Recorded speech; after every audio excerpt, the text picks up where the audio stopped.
শুরুতেই নজর রাখতে হচ্ছে ইন্ডি জোটের বৈঠকের দিকে এবং আজকে আইএনডিআই এর যে বৈঠক, চতুর্থ বৈঠক, সেখানেও আসন রফা করতে পারলো না জোট। আসন রফা করতে 31শে ডিসেম্বর এই মাসের শেষ দিন অবধি ডেডলাইন দেওয়া হয়েছে। অন্যদিকে 3 রাজ্যের যে ফল হয়েছে, অর্থাৎ 3 রাজ্যে যে মোট 5 রাজ্যের বিধানসভা ভোট এবং সেখান থেকে 3 রাজ্যের যে ফলাফল, সেই ফলাফল নিয়ে সমালোচনার মুখে কংগ্রেস। সূত্র মারফত এটাই খবর। এবং এই গোটা পর্বে এই রাজ্যের মুখ্যমন্ত্রী মমতা বন্দ্যোপাধ্যায় বেশ কিছুটা চুপ ছিলেন। তারপরে সোনিয়া গান্ধী তাকে তার বক্তব্য রাখতে বলেন। এই মুহূর্তে আমাদের সঙ্গে রয়েছেন ঈশানদেব চট্টোপাধ্যায়। আমি সরাসরি তার সঙ্গে কথা বলবো। ঈশানদেব, চতুর্থ বৈঠক, এখনো অব্দি আসন রফাটা হতে পারলো না। আবার কংগ্রেসকে প্রশ্নের মুখে পড়তে হলো শেষ যে বিধানসভা ভোটগুলি হয়েছে বেশ কয়েকটা রাজ্যে, সেই ভোটগুলিকে নিয়ে। আমি বিস্তারিত আপডেট তোমার থেকে নেব। একদমই তাই। দেখো সৃজিতা, যে কথাটা যে বিষয়টা বারবার উঠে আসছে এই ইন্ডি জোটের নানা বৈঠক বা ইন্ডি জোটের নিজেদের মধ্যে দেখা সাক্ষাৎ, কথাবার্তা বা আলাপ আলোচনার প্রক্রিয়া নিয়ে, তাতে বারবারই একটা ছবি কিন্তু সামনে আসছে সৃজিতা। সেটা হলো যে এই ইন্ডি জোট এখনো পর্যন্ত নিজেদের ঘরটা ঠিক করে গুছিয়ে উঠতে পারেনি, ভীষণ অগোছালো একটা দশা। এবং আজকের বৈঠক থেকে যে খবর এক্সক্লুসিভলি এই মুহূর্তে আসছে আমার মোবাইলে, সেটা কিন্তু আরও স্পষ্ট করে বুঝিয়ে দিচ্ছে যে ইন্ডি জোট যতবারই বৈঠক করে ফেলুক নিজেদের মধ্যে, এখনো পর্যন্ত ঘর গোছানোটা হয়ে ওঠেনি। আমরা যেরকম খবর পাচ্ছি সৃজিতা, যে জানা যাচ্ছে 300 আসনে, দেশে যে 543টি লোকসভা আসন, তার মধ্যে 300 আসনে কংগ্রেস লড়ুক, এরকম একটা প্রস্তাব কংগ্রেসকে দেওয়া হয়েছে। এবং বাকি 243 আসন জোট সঙ্গীদের জন্য ছেড়ে দেওয়া হোক, এরকম বলা হয়েছে। এবং যে কথাটা তুমি বলছিলে যে এই যে 5 রাজ্যের বিধানসভা নির্বাচন হয়ে গেল, তার মধ্যে 3টি রাজ্যে কংগ্রেসকে যে ভয়াবহ ভরাডুবির মুখে পড়তে হয়েছে, সেই ভরাডুবি নিয়ে এই বৈঠকেই কিন্তু কংগ্রেসকে সমালোচনার মুখে পড়তে হয়েছে। কারণ জোটের নেতৃত্ব আদৌ কংগ্রেসের হাতে থাকা উচিত কিনা। কংগ্রেস যেখানে বিজেপির সঙ্গে মুখোমুখি লড়াইতে যাচ্ছে, সেখানে গিয়ে বারবার কংগ্রেস যেভাবে ব্যর্থ হচ্ছে, যেভাবে হেরে যাচ্ছে, মুখ থুবড়ে পড়ছে, তাতে বিজেপি বিরোধী জোটের নেতৃত্ব কংগ্রেসের হাতে থাকা উচিত কিনা সেই নিয়ে কিন্তু কোনো শরিক দলের তরফ থেকে প্রশ্ন তোলা হয়েছে এবং কংগ্রেসকে সমালোচনার মুখে পড়তে হয়েছে।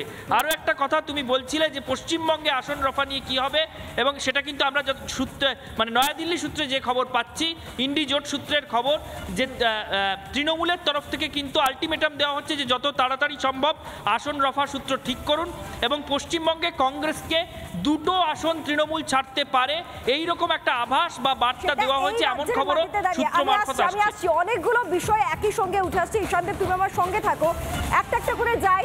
এক হচ্ছে আজকে জোট বৈঠকের নির্যাসটা কি হলো, মূলত আসন রফা করাতে একটা গুরুতর বিষয় ছিল, সেখান থেকে কি উঠে আসছে? 300 আসনে লড়ুক কংগ্রেস, এমনটাই আইএনডিআই এ জোট বা ইন্ডি জোট চাইছে প্রথমত।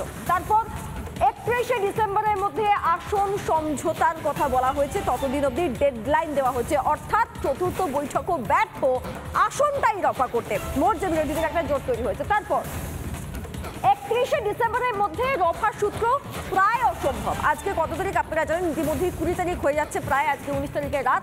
31শে ডিসেম্বর অর্থাৎ এই মাসের শেষ দিন অবধি সময়, আদৌ কি আসন রফা হবে প্রশ্ন আছে।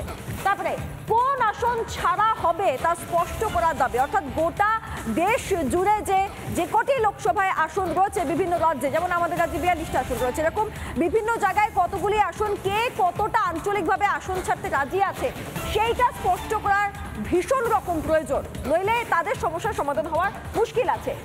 আচ্ছা, তার পাশাপাশি আরো একটা বিষয় ভীষণ গুরুত্বপূর্ণভাবে উঠে এলো, যেটা কংগ্রেসের জন্য খুব একটা ভালো না, সেটা হচ্ছে 3 রাজ্যের ফল নিয়ে আলোচনা, যেখানে কার্যত কংগ্রেস মুখ থুবড়ে পড়েছে, নিজের গড়েই কংগ্রেস মুখ থুবড়ে পড়ে গিয়েছে। সেই জায়গা থেকে কংগ্রেসকে বেশ কিছুটা প্রশ্নের মুখে পড়তে হয়। ফল নিয়ে সমালোচনার মুখে কংগ্রেস, এই প্রশ্নটা কংগ্রেসকে ফেস করতেই হতো। তারপর বাংলায় কংগ্রেসকে 2টি আসন ছাড়া নিয়ে কথা, অর্থাৎ আমাদের এ রাজ্যে যে কোটি লোকসভা কেন্দ্র রয়েছে, 42টি লোকসভা কেন্দ্রের মধ্যে বাংলায় এখনো এটা সূত্র মারফত জানা যাচ্ছে যে 2টো আসন ছাড়া হতে পারে কংগ্রেসের জন্য, এমনটা তথ্য পাওয়া যাচ্ছে। আচ্ছা, অন্যদিকে মেঘালয়ের জন্য আসন চাইছে তৃণমূল কংগ্রেস। এবার তৃণমূল কংগ্রেস অন্য রাজ্যে আসন চাইছে হিসাবে মেঘালয় থেকে আসন চাইছে তৃণমূল কংগ্রেস, যদিও কটি আসন সেটা জানার বিষয়। আরো একবার আপনাদেরকে জানিয়ে রাখি যে 300 আসনে কংগ্রেস লড়ুক, এটা জোট চায়। আমি আরো একবার ঈশানের কাছে যাব। ঈশান, এই মুহূর্তে যে পরিস্থিতিটা দাঁড়িয়ে রয়েছে তাতে আজকে 19 তারিখ রাত, মানে হাতে আর কটা দিন, 10-11 দিন মতো বাকি রয়েছে। এই জোট কি আদৌ আমাদের বাংলার ভিত্তিতেই হোক বা গোটা দেশের ভিত্তিতেই হোক নিজেদের আসন সমঝোতা করে একটা সুনির্দিষ্ট জায়গায় আদৌ আসতে পারবে? দেখো সৃজিতা, প্রশ্নটা যদি আসন সমঝোতা নিয়ে রফা সূত্রে পৌঁছানোর হয় তাহলে 31শে ডিসেম্বরের মধ্যে সেই রফা সূত্রে পৌঁছানো প্রায় অসম্ভব, এই কথা বলতে কোনো দ্বিধা থাকার কথা নয়। তার কারণ আসন রফা নিয়ে আলোচনা সেভাবে এগোয়নি, আমরা যেমনটা খবর পাচ্ছি। এবং এরকম আমরা আজকে নয়াদিল্লি সূত্রে এই খবরে এসছে আমাদের কাছে সৃজিতা, যে এদিনের বৈঠকে মমতা বন্দ্যোপাধ্যায় কিন্তু প্রথমে অনেকক্ষণ কথা বলেননি, তিনি চুপচাপ বসেছিলেন, এমন একটা খবর নয়াদিল্লি সূত্রে আসছে। এবং পরে সোনিয়া গান্ধী তাকে অনুরোধ করেন কিছু বলার জন্য। মমতা বন্দ্যোপাধ্যায়ের তরফ থেকে বার্তা দেওয়া হয়েছে বা তৃণমূলের তরফ থেকে বার্তা দেওয়া হয়েছে যে যত তাড়াতাড়ি সম্ভব আসন রফা সূত্র সেরে ফেলতে হবে। এবং শুধু তৃণমূলের সঙ্গে রফা সূত্রের কথা নয়, আসলে অরবিন্দ কেজরিওয়ালের সঙ্গে মানে আম আদমি পার্টির সঙ্গেও যেন রাহুল গান্ধী কথা বলেন এবং খুব শীঘ্র আসন রফার বিষয়টা সেরে ফেলেন। সেটা দিল্লি হোক, পাঞ্জাব হোক, উত্তরপ্রদেশ হোক, যেসব জায়গাগুলোতে আম আদমি পার্টির ভোট রয়েছে, দিল্লি এবং পাঞ্জাবে আম আদমি সরকার রয়েছে সৃজিতা, সেই সব জায়গায় যাতে কংগ্রেস যদি আসন সমঝোতায় যেতে চায় সিরিয়াসলি, তাহলে যেন আম আদমি পার্টির সঙ্গে কথা সেরে নেয় এবং রাহুল গান্ধী নিজে যাতে অরবিন্দ কেজরিওয়ালের সঙ্গে কথা বলেন, এইরকম বার্তাও মমতা বন্দ্যোপাধ্যায়ের তরফ থেকে কংগ্রেসকে দেওয়া হয়েছে, এমনটা কিন্তু আমরা নয়াদিল্লি সূত্রে খবর পাচ্ছি। তবে এসব বিষয় নিয়ে ওই জোটের বৈঠক থেকে বেরিয়ে কেউ বিশদে কথা বলেননি।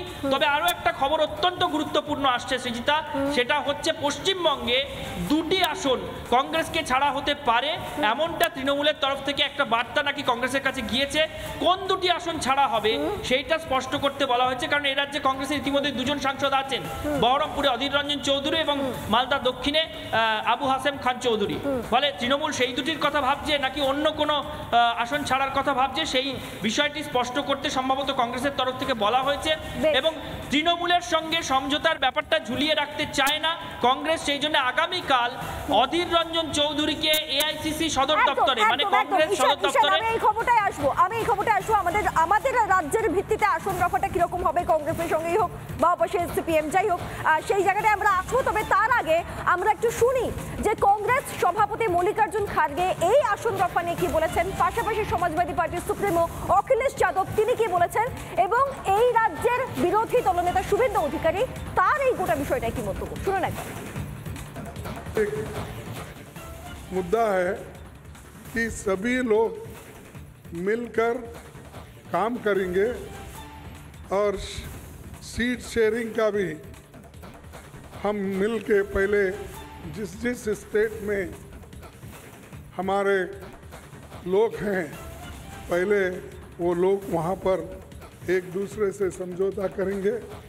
अगर कहीं दिक्कत है या कहीं अभी नहीं बन सकता, उसके लिए फिर यहाँ पर हमारे जो इंडिया गठबंधन के नेता लोग हैं उसको डिसाइड करेंगे। पहले सभी लोग जीत के आना है, जीत के लिए क्या करना उसके बारे में हम सोचें।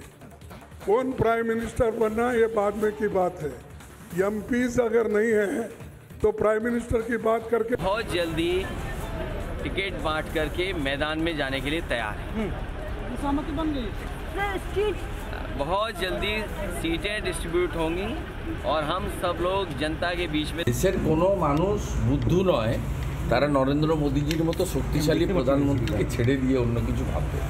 ওরা যদি একমত হয়ে ইন্ডি জোটের পক্ষ থেকে কোনো একজন প্রধানমন্ত্রী পদপ্রার্থী দেন, তাতেও আমার ব্যক্তিগতভাবে কোনো অসুবিধা আমি দেখছি না। তাতে লোক সঠিক প্রধানমন্ত্রীকেই খুঁজে নিতে লোকের সুবিধা হবে। তাহলে রাজ্যে রাজ্যে বলতে পারবেন না যে বিহারের সব ভোট ইন্ডিকে দেন, নীতিশ কুমার প্রধানমন্ত্রী হবে পরে। এখানে বলতে পারবেন না যে বাঙালি প্রধানমন্ত্রী হবে, তৃণমূলকে ভোট দেন। সে সুযোগটা তো